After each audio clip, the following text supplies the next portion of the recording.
Citizens, it's that time. You're officially in the Alert Zone. Welcome to the Alert Zone TV. I'm the Wizard Uncle James. I would love for you guys and girls to become active citizens. Shout out to everybody because it's a worldwide movement. Shout out to Cy Fair High School in Houston, Texas. Beat the creek. Hold on a second. All right, sorry about that, everybody. I went to go get my cup here.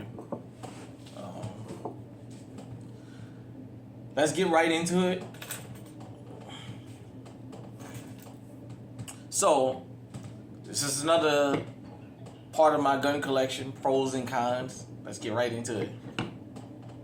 Got the Intratec AB10. Woo. Clear for YouTube. Chambered in 9mm. And hold on. Y'all know we do it raw and uncut here, everybody. Raw and uncut. It's clear for YouTube. Got the mag. 50 rounder. As you guys and girls can see. This was a nostalgic buy. I didn't buy this gun because I thought it was going to be a great purchase and dependable.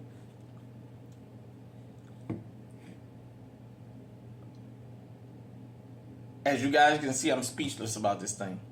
This was High Point before High Point. Anybody know anything about Intratec firearms? All they were known for were being cheap and jamming. If you were lucky enough to get one of these that did not jam, you were a menace if you was in the street life. I know several homeowners that had these, and some of them said they liked them. Some of them said, man, all it does is jam on them. The AB10 is basically the Tech-9. The only difference between this and the Tech-9 is they changed the barrel. The original Tech-9 had the long barrel with the guard on it with the circles around it.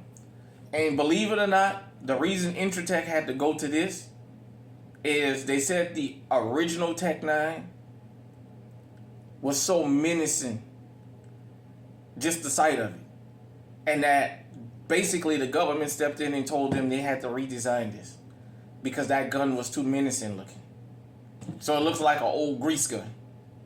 The old machine grease guns, as they used to call them. This company no longer exists.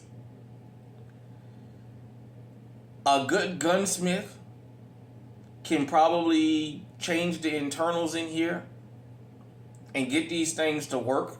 I am actually going to send this off to a guy that does work for me to see if he can change the internals in here. And if I can ever get this thing to work, I mean like work and don't jam, forget going by a $800-900 truck gun. This is it right here. You know what I'm saying?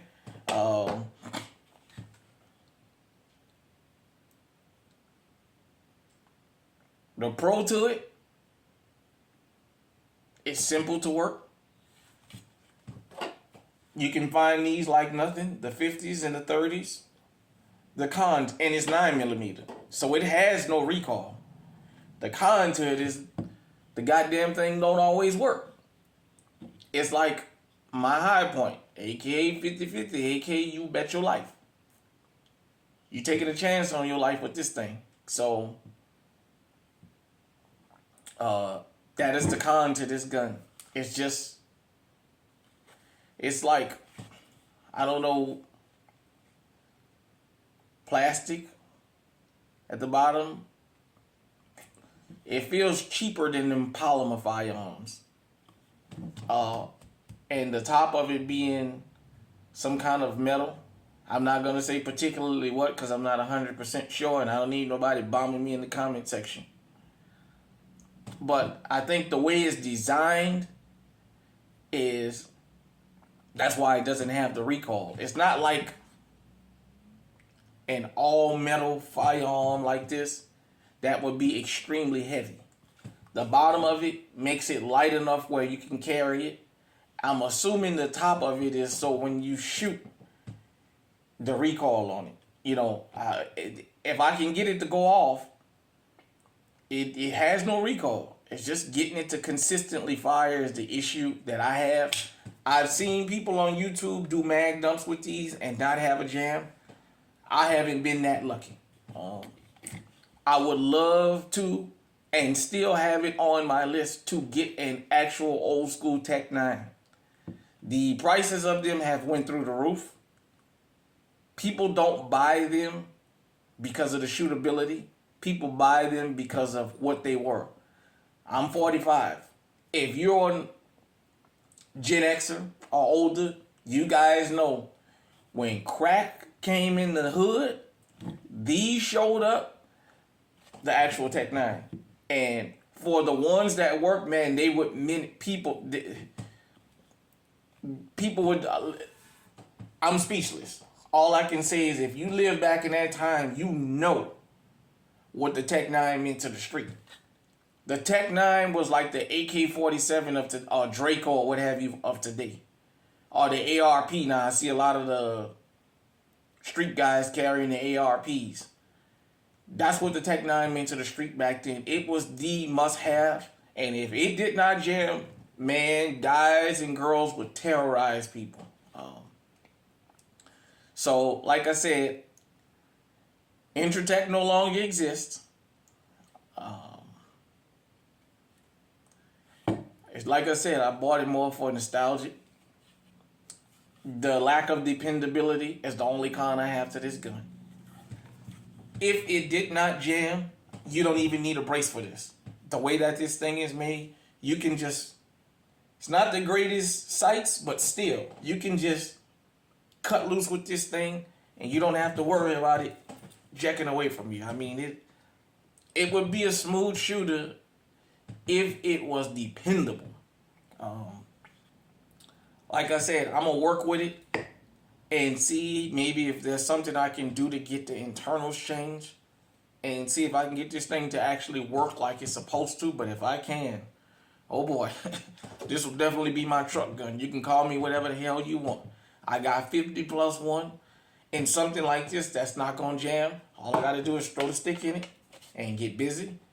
Usually for a truck gun or if it's something that I got exclusively from when I'm riding around, it'll already be loaded